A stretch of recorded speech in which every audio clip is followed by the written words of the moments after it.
Welcome everyone, I'm Dr. Rhonda Coyne, and this is our little patient webinar I've put together with some explanation about why we're working, how we're working in the current COVID environment, just some more information. So this is kind of detailed and it's a little bit nerdy. If it's not your cup of tea, you don't have to watch it, but if you want to know why we're doing what we're doing, I thought I'd share this with you. And the reason that I thought we'd do this is because I do lots of talking for lots of other different people, and I thought it was useful for us to share this in a bit more of a formal way instead of all the other non-patient presentations that I like to do. So really, why are we doing things differently? And this is AKA our new normal for how we're going to be working in the foreseeable future. And the overlying premise for all of this is that I want to provide a COVID-safe workplace for my staff, my patients, and myself obviously, and my family, and the community as a whole, and how we can do this in a socially and environmentally responsible manner. So what I want to cover a little bit is a bit about our timeline for what we did, a little bit about aerosols and what that means and the implications in orthodontics, our screening requirements, a bit about our staggered appointments and why that's important, our social distancing, our additional precautions, have a little bit of a think about the waste that we're generating in the environment, and our use of monitoring technology. And if you don't watch anything else, this is kind of the overlying and important slide, and it summarizes basically the whole presentation. Is my risk assessment for the risk of COVID infections is high and remains high. And that's because I believe it's likely or very likely that we will have second and possibly third surges of infections as our social restrictions are eased, school returns, and people basically get lazy and don't do the right things we need to do. So my overriding principles will assume that all are asymptomatic and potentially infectious. And that basically governs then all the decisions we make in the practice. This is a bit of a complicated slide, but it just goes through our timeline of what we did when we did. And it's basically to highlight that we've introduced the steps in the practice ahead of where we were mandated to do things. So I closed the practice before we were told we had to. We started doing pre-procedural mouth rinses and eliminating aerosols again before any of the recommendations came out, because this caught a lot of people on the hop, as in our organisations and even our levels of government. And in terms of we had to make some decisions early on that I felt was the safest thing to do for, again, staff and patients. So the arrows on the left there, they tend to indicate when things were happening. So 31st of December is when China told WHO that there were some unusual infections in Wuhan. We had cases in Australia in January. February we had our first death. And the next arrow down there just in March is when our significant social restrictions happened across the country. And then again, we started to see rapid reduction going back from level 2 to level 1 within a week, basically, in terms of how we can practice. But I didn't reopen. We spent a couple of weeks getting ready to do that, making sure our systems were safe, and sourcing PPE in order for that to happen. And why that's important is this is, and you guys may not have had access to this, but this is our restriction levels as recommended by the ADA on what we can and can't do under certain things. I am not going to go through this, but I've put it in here so that you guys can read it, go back and have a look at this and pause the slide here and just see what we're operating under. So level 1 is where we are right now, but we've been told we could easily revert to those other levels if infection rates increase, and our level 3 to 5 restrictions. Luckily, we only got to level 3, where Australia, we so dodged a bullet as far as that goes. And why does all of this matter? And why have I been so belligerent, so vigilant and risk aware, which means I've been quick to close and slow to open, is because of my huge concern about our second surge and the aerosols that we can generate in orthodontics. And I think we really have to pay attention to those things. This subsequent surge that we see is when we relax social distancing and there is a second surge of infections. As I said, Australia, our death rates have been so low, and I think that makes us potentially be quite complacent and slack when our restrictions are eased. So I have to be mindful of that. That blue line on that graph is when we get this second surge of infections. We may have flattened the curve, absolutely, and that was so our hospital systems could cope, unlike what we've seen in other parts of the world. But we're still at a great risk, and we really, really need to be aware of that. And the other thing I want to talk about is aerosols. So an aerosol is a suspension of fine solid particles or liquid droplets in air or some other gas. And it can be solid and liquid of varying sizes, and it can have bacteria and fungi and viruses in it. Now, how they behave depends on their size, shape and mass.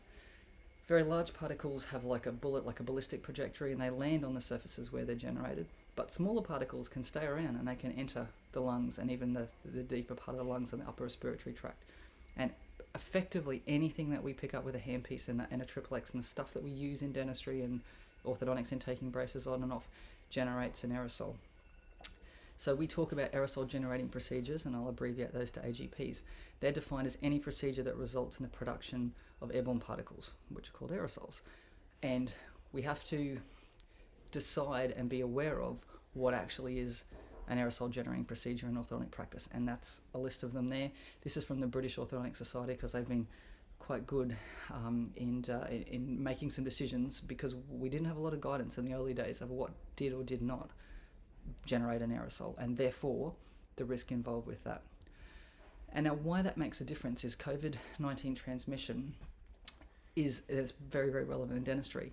We know the viral load is the highest in the 48 hours before signs or symptoms occur, and particularly with respect to anything in the head and neck. COVID-19 virus hangs out on the ACE2 receptors, and there's lots of those in the mouth and tongue. Lots and lots of those.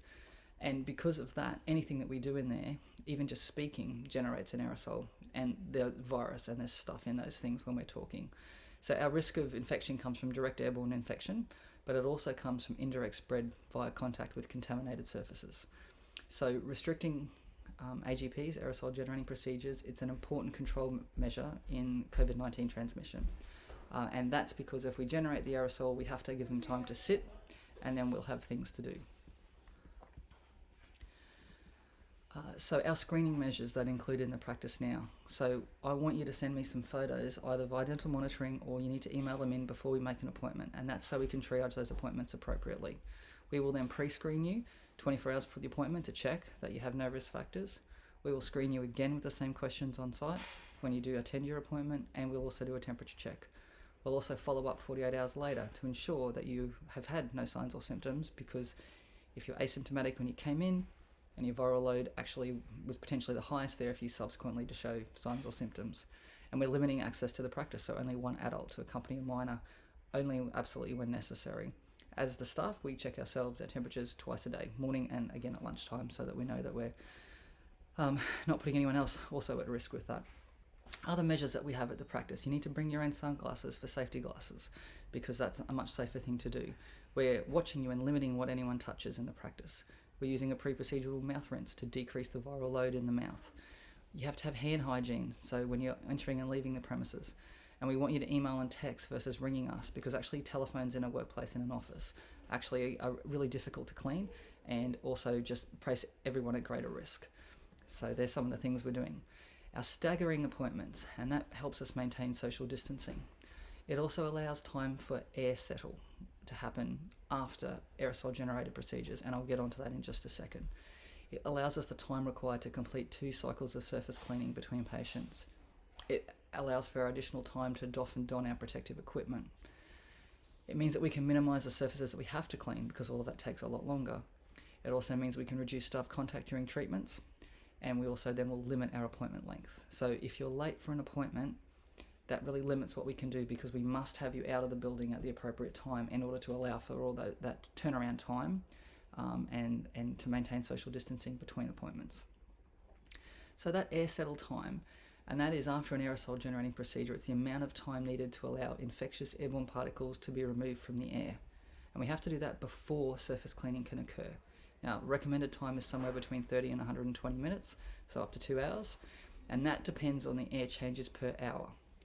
And the air changes per hour depend on the airflow of the room volume, the occupants in the room, stuff like that.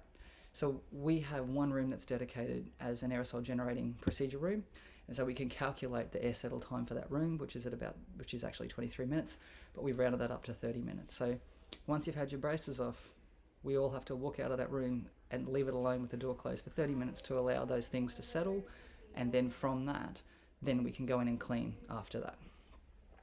So social distancing. This is another thing that we need to maintain in the practice. We can have a maximum of 10 people in our building at any one time, and that includes our staff. That's really important, so that we need to be aware of staggering our appointments, limiting our appointment length to meet our requirements as far as that. So our patient lounge will remain closed as a result of that. We'll get you to check in from the car and via text. All paperwork has to be completed electronically. So that means you need to download the Ortho app so that we can actually have contactless interactions, so we can update your address and detail and phone number so we can do that. And we have to maintain social distancing at all times. Maintaining social distancing is really important because that's how we can stop that transmission from one to the other. Again, given the whole current circumstances that we're up to. And I'm sure you've heard around in the media and elsewhere about standard precautions and transmission-based precautions. And that's part of our infection control procedures. So our standard precautions are what we normally operate under, that's just the basic level of infection control. But when we have additional threats basically to our workplace and risks, then we have to use additional precautions, these transmission-based precautions, to prevent the transmission of infection. And what they are will depend upon the mode of transmission. So there's a whole lot of other additional precautions that we have in the practice. So until social distancing is eliminated, we're going to use PPE when we're inside our social distancing requirements. What that means is 1 gown per patient along with all the other associated PPE.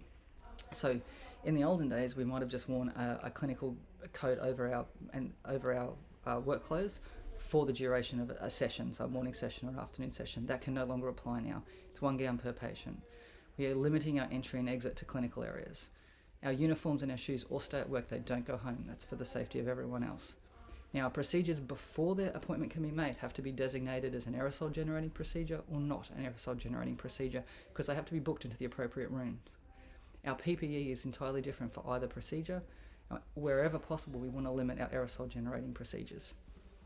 So that's why we need to triage, because our requirements of what we need to use vary depending on the type of procedure that's there. And if I have to have a disposable gown, long sleeve gown for every patient that we see, it's a huge physical cost, but it's a massive environmental cost as well.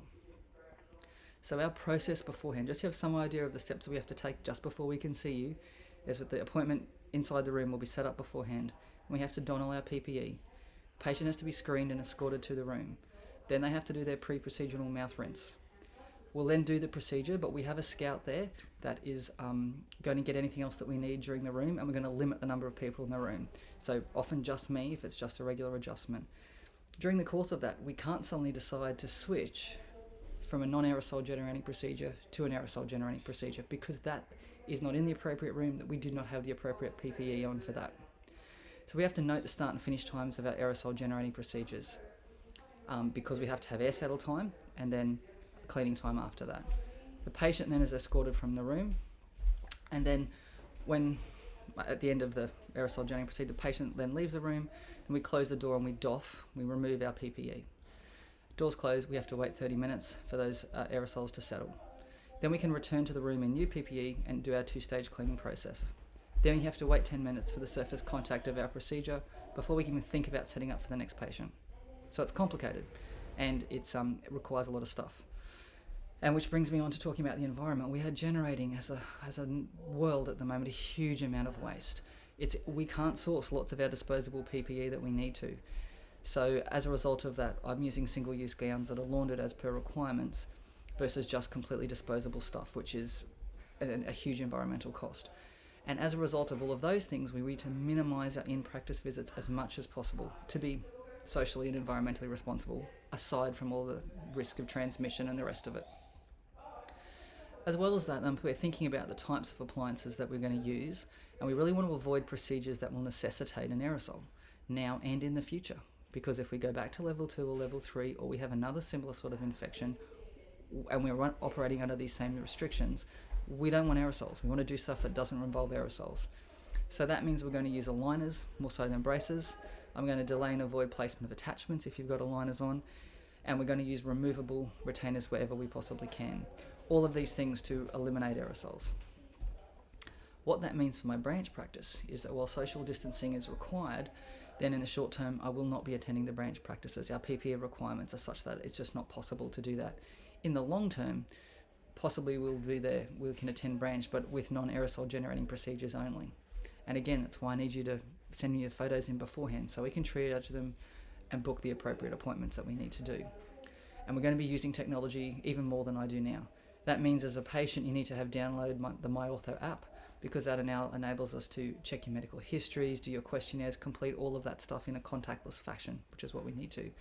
We use dental monitoring, as most of you guys are aware, so we can do remote patient monitoring, which means you're not necessitating coming into the practice. And we want you to email and text wherever possible to avoid the use of phones, again, because that's potential risk of transmission. So from a remote monitoring point of view, as I said, we're using dental monitoring technology and the app. So patients, you kind of got two apps. You've got the orthodontic app, and you've also got the dental monitoring app. For new patients, because you don't yet have all that stuff, we get you to send in photos via the link on our website. For our existing patients, if you're on dental monitoring, please continue to do so, or we'll send you a reminder when you need to email us some photos, and we show you how to take those yourself at home. Patients in retention, that means you could still be on dental monitoring, or you'll be reminded when to email us in photos. And our observation patients, so people haven't started treatment but we're keeping an eye on things, we're going to get you to send us photos at the appropriate time to see when we really do need to see you. And if you have a problem or a concern, we're going to ask you to send us photos beforehand, because we need to triage so we have the right appointments made at the right times. So that's kind of like a summary of where we're up to. I hope that does give you a little bit more insight about aerosols and aerosol generating procedures, why our screening requirements and stag appointments are what they are, why social distancing and our additional precautions are so important, and the implications for that really means that you've got fewer scheduling options because we have to do stuff at certain times, and that we must continue to work virtually as much as possible because we have been warned to expect to return to level 2 or level 3 at some point in the future. So if you've got any questions at all about that, please email us, info@nqortho.com.au. Do follow us for updates on Facebook and Insta, because that's where we'll be updating a whole lot of the latest stuff as it comes to hand. If you have a problem, contact us for any emergencies. I have our office mobile with us pretty much all the time, although if it's out of range then we'll need to leave a message or text me. But other non-urgent inquiries, we have our messaging center within our practice management software. Also our email is obviously checked as well. And thanks for watching, hope that's useful, and I'm Dr. Rhonda. Thanks, have a great day.